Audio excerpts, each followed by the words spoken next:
2026년 3월 24일 스위스 제네바 트럭 한 대가 시속 42km로 달리고 있다. 평범해 보이는 화물차. 하지만 그 안에는 세상에서 가장 다루기 어려운 물질이 실려있다. 단 1g만으로도 도시 하나를 날려버릴 수 있는 존재. 반물질. 반물질은 그 자체로는 위험하지 않다. 단 하나의 조건만 만족하면 말이다. 물질과 만나지 않을 것. 문제는 공기, 벽, 사람, 심지어 우주 자체까지 그 모든 것이 물질이라는 점이다. 그렇다. 반물질은 이 세상 어디에도 닿을 수 없다. 그런데 이 트럭 안에는 분명 그 반물질이 실려있다. 인류 역사상 최초로 반물질이 생성된 연구시설을 벗어나 이동하기 시작한 것이다. 과학자들은 도대체 어떻게 그리고 도대체 왜 이런 일을 벌이고 있는 것일까? 이 모든 이야기는 하나의 방정식에서 시작된다. 1928년 물리학자 폴 디렉은 전자의 움직임을 설명하는 방정식을 만들고 있었다. 그런데 그 과정에서 이상한 점을 발견한다. 수식을 풀었더니 에너지가 음수인 전자가 답으로 튀어나온 것이다. 당시 대부분 물리학자들은 이걸 믿지 않았다. 수학적 오류겠지. 현실에서는 존재할 수 없어. 라고 말이다. 하지만 디렉은 생각했다. 수학이 맞다면 현실에도 존재할 수 있을 거라고. 그는 전자의 에너지가 음수가 아니라 우리가 아는 전자와 질량도 스핀도 같지만 전하만 정반대인 입자가 우주 어딘가에 반드시 존재할 것이라는 결론을 내린다. 반물질이라는 개념이 처음으로 탄생하는 순간이었다. 그로부터 불과 4년 뒤 미국의 물리학자 칼 앤더슨은 우주에서 날아온 입자를 관측하던 중 전자와 질량은 같지만 전하가 반대인 입자를 발견한다. 양전자, 인류가 최초로 발견한 실제 반물질이었다. 이후 과학자들은 반양성자, 반중성자를 차례로 찾아냈고 1995년에는 세른에서 반물질 원자인 반수소까지 만들어냈다. 그런데 여기서 의문이 하나 생긴다. 그렇다면 이 반물질들은 대체 다 어디에 있는가? 왜 우리 주변에는 전혀 볼 수 없는가? 그 이유는 물질과 반물질이 만나는 순간 서로를 완전히 파괴해버리기 때문이다. 물리학에서는 이를 쌍소멸이라 부른다. 왜 그럴까? 아인슈타인의 질량 에너지 등가 원리에 따르면 질량 안에는 엄청난 에너지가 갇혀있다. 하지만 전자 하나만으로는 질량을 에너지로 바꿀 수 없다. 우주에는 반드시 지켜야 하는 규칙이 있기 때문이다. 전하, 에너지, 운동량, 이 모든 물리량은 어떤 일이 있어도 보존되어야 한다. 전자 하나는 음전하를 가지고 있다. 그런데 이 전자가 갑자기 사라지면서 에너지가 되어버린다면 이 우주에는 음전하 하나가 통째로 사라져 버리는 것이다. 우주의 물리 법칙은 이를 결코 용납하지 않는다. 때문에 전자 하나만으로는 아무리 에너지가 되고 싶어도 절대 그렇게 할 수 없다. 하지만 반대 전하를 가진 양전자가 등장하는 순간 모든 조건이 맞아떨어지게 된다. 그 결과 두 입자의 질량은 질량이 0인 광자의 형태 에너지로 변환된다. 이 과정을 설명하는 식이 E는 mc 스퀘어, 여기서 c 스퀘어는 빛의 속도를 제곱한 값이다. 이건 상상을 초월하는 숫자다. 그래서 아주 작은 질량도 막대한 에너지로 바뀔 수 있는 것이다. 태양의 핵융합조차 질량의 일부만 에너지로 바꾸지만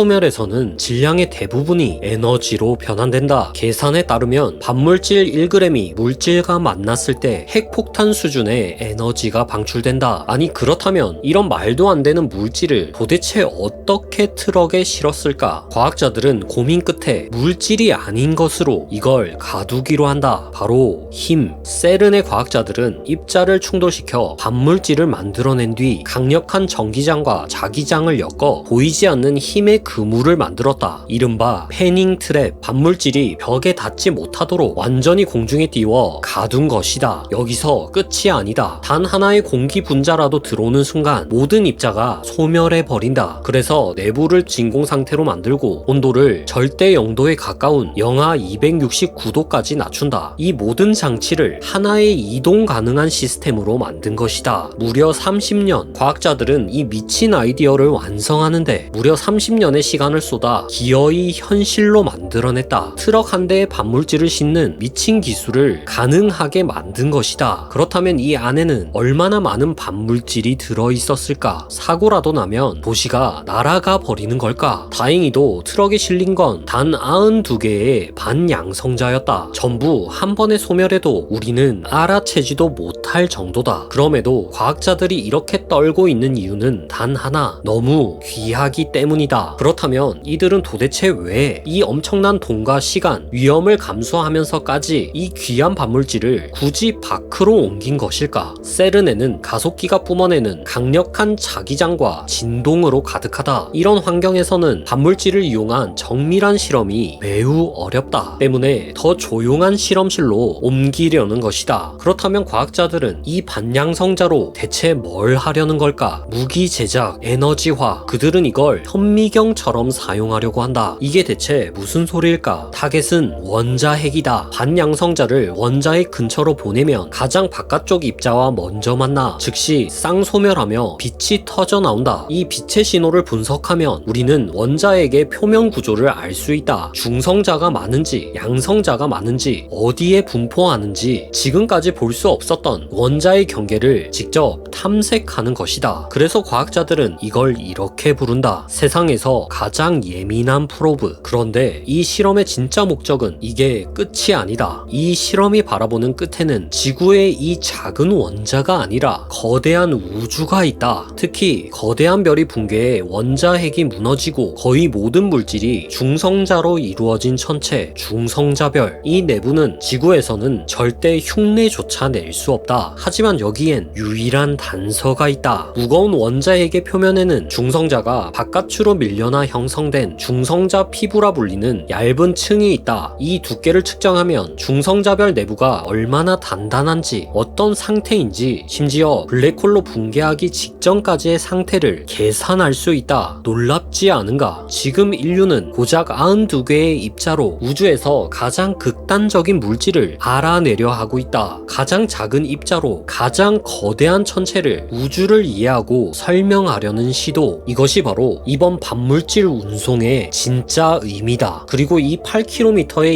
이동은 그 위대한 여정의 시작일 뿐이다. 다가올 2029년 연구팀은 이 반물질을 싣고 독일 뒤셀도르프까지 무려 700km를 이동할 계획이다. 우주의 비밀을 알아낼 단서를 싣고 국경을 넘는 인류 최초의 반물질 배달이다. 이 여정의 끝에서 우리는 무엇을 알게 될까? 138억 년 전 빅뱅의 순간 우주에는 물질과 반물질이 완벽하게 대칭을 이루면서 태어났다. 이론대로라면 그 둘은 서로 만나 완전히 소멸했어야 했다. 우주에는 아무것도 남지 않았어야 했다. 하지만 무언가가 어긋났다. 10억 개 중 단 하나 물질이 남았다. 그 한 개의 찌꺼기들이 모여 별이 되고 지구가 되고 지금의 우리가 되었다. 우리는 왜 존재하는가? 우주의 대칭은 왜 깨졌는가? 사라진 우주의 절반은 대체 어디로 갔는가? 우리는 그 아득한 답을 찾기 위해 우주가 잃어버린 92개의 조각들을 기어이 붙잡아내 트럭에 실었다. 한없이 연약한 그 입자들을, 우리가 존재하는 이유를 알려줄 그 단서들을 절대 놓치지 않겠다는 듯이.